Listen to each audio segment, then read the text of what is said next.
ওরা কাণ্ডজ্ঞানহীন অপদার্থ ছিল, কিন্তু জাতি অত্যন্ত কাণ্ডজ্ঞান সম্পন্ন।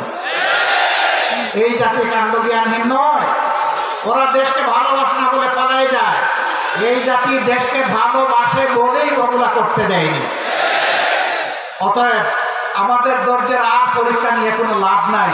আল্লাহর পক্ষ থেকে এই জাতি ধৈর্যের পরীক্ষায় উত্তীর্ণ হয়ে গিয়েছে, আলহামদুলিল্লাহ। এই ধৈর্য আমাদেরকে অব্যাহত রাখতে হবে। যে যে দিক থেকেই আমাদেরকে উস্কানি দেব, কারো পাতা ফাঁদে আমরা পা দিব না ইনশাআল্লাহ। ধৈর্যের সাথে সকল পরিস্থিতি আল্লাহর পর ভরসা করে আমরা মোকাবেলা করব। ওয়ালটনের পণ্য কিনে জিতে নিতে পারেন নগদ 20 লক্ষ টাকা। Double million offer! Walton fridge কিনে পেতে পারেন 20 লক্ষ টাকা। রয়েছে কোটি কোটি টাকার নিশ্চিত উপহার। ছাত্র জনতা রাস্তায় নেমে এসেছিল। তাদের হাতে কোনো আগ্নেয়াস্ত্র ছিল না, এমনকি তাদের হাতে কোনো ইট পাটকেলও ছিল না।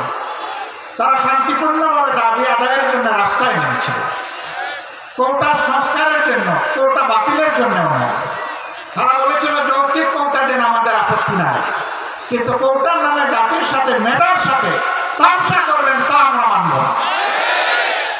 কেন তারা এটা বললো? এই যায় তাদের বিরুদ্ধে মানুষের কিনা, এদেশের মানুষের কিনা অস্ত্র এবং বুলেট দিয়ে জাতির বিরুদ্ধে তাদেরকে পাঠিয়ে দেওয়া হবে। এই উভয় পক্ষের আঘাতে আঘাতে জর্জরিত হয়ে ১৫০০-এর কম বেশি আদম সন্তান শুধু ওই ক্ষুদ্র সময়ের ভিতরে দুনিয়া থেকে বিদায় নিয়েছেন।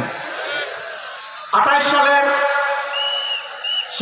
২৮ অক্টোবর থেকে শুরু করে ২৪ সালের ৫ই আগস্ট পর্যন্ত জালিমের জুলুমের শিকার হয়ে যারা বিদায় নিয়েছেন, আল্লাহ দরবারে দোয়া করে আল্লাহ তাআলা তাদেরকে শহীদ হিসাবে কবুল করুন। তাদের পরিবারকে আল্লাহ মর্যাদা দান করুন। এই পরিবারগুলো জাতির সম্পদ।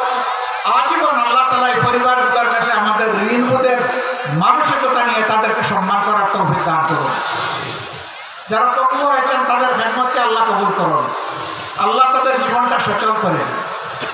প্রিয় সাতক্ষীরাবাসী, আজকে আসার পথে আমি দেখলাম এরকম আরো ৩টা মাঠ উপচে পড়া মানুষ রাস্তাঘাট। এই মাঠে তাদেরকে সুযোগ দেওয়া যায়নি বলে আমি সবার পক্ষ থেকে দুঃখ প্রকাশ করছি। আল্লাহ, তুমি তাদের অন্তর দেশপ্রেম এবং তোমার ইমানের নূর দিয়ে পরিপূর্ণ করে দাও। আর ও ধরনের জেনারেশন প্রজন্ম আমাদেরকে বারবার উপহার দাও। বাংলাদেশের মানুষের ফুলের বাগান তুমি ওই সমস্ত মানুষ দিয়ে পরিপূর্ণ করে দাও। আমরা একটা মানবিক বাংলাদেশ গড়তে চাই। এই বাংলাদেশের দায়িত্ব যুব সমাজের হাতে তুলে দিতে চাই। এই যুব সমাজই ভবিষ্যতের বাংলাদেশ। আপনারা সবাই দায়িত্ব তুলে দিতে রাজি আছেন?